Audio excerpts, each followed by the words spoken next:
Oh man, I don't know if I'm ready. Look at all these pictures.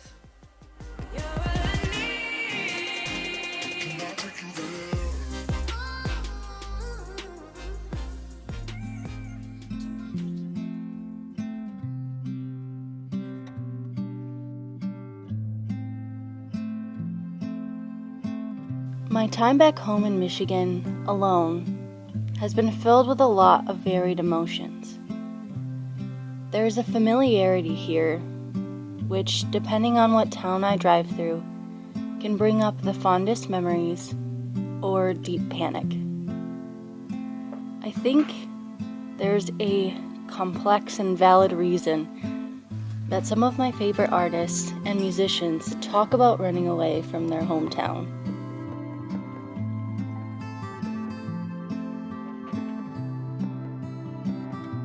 My memories here are beautiful and broken, like a mosaic art piece, where someone dedicated enough to see the completed piece could take small bits of broken stone, glass, and ceramic and make it into something awe-inspiring. A piece of work that an outside observer would look at and think, wow, I didn't see how that could all come together. But it did. But the artist saw the beauty all along. Don't worry, I'm not leaving out here in the snow.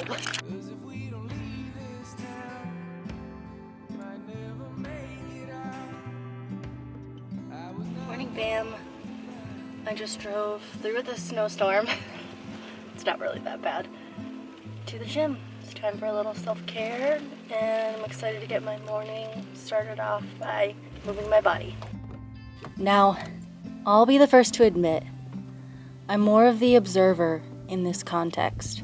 The belief that my life could be made into something beautiful was not something that I believed. Those stories, I told myself, were ones of fairy tales, the ones you find in books with a hero's journey and someone who thought they were worth saving.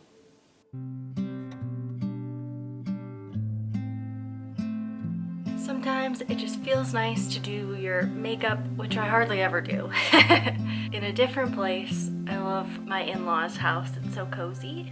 Slow mornings are nice. And it's nice to take care of yourself. My days here are kind of boring. My body is still getting used to the striking change of being in a central time zone. So I go to sleep at 1 a.m. and wake up at 10. I am prioritizing giving myself time and space. There's no need to rush here. I have no apparent schedule, even though my mind may try to trap me into one. Taking time to take care of myself has not always been natural. Sometimes I wonder exactly when it was that my mind cemented its case that I was no longer deserving of care. That somehow, maybe, if I made myself as small as possible, no one would even know I was there. I could just disappear.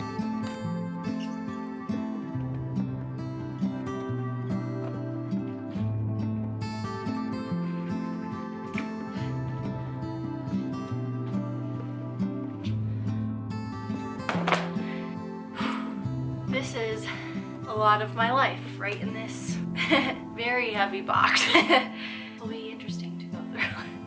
Oh man, I don't know if I'm ready. Look at all these pictures. Let's do it. Let's do it.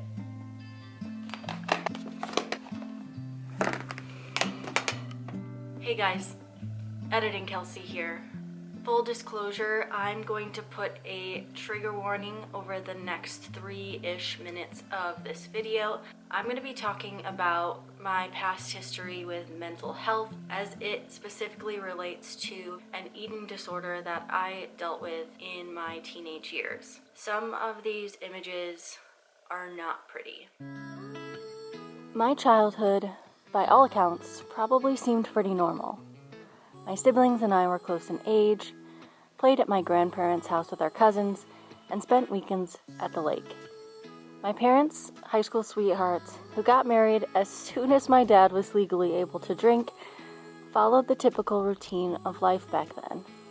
Get married, buy a house, have kids.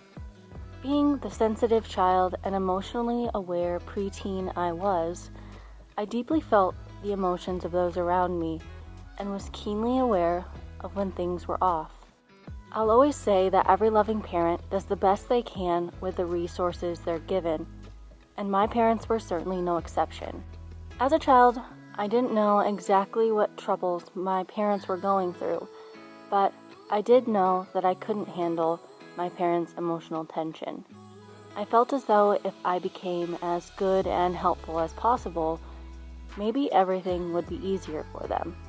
Ignoring your emotional needs for the sake of making someone else's life easier is not something that any 9-year-old should ever have to worry about. At the time, I didn't realize the impact this would have on me.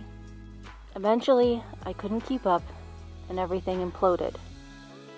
And over the course of a summer, I went from an active, outgoing, artsy kid to being booked into an adolescent inpatient unit. I wish I could say that after that first stint in a mental health unit that I was cured, but this could not have been further from the truth.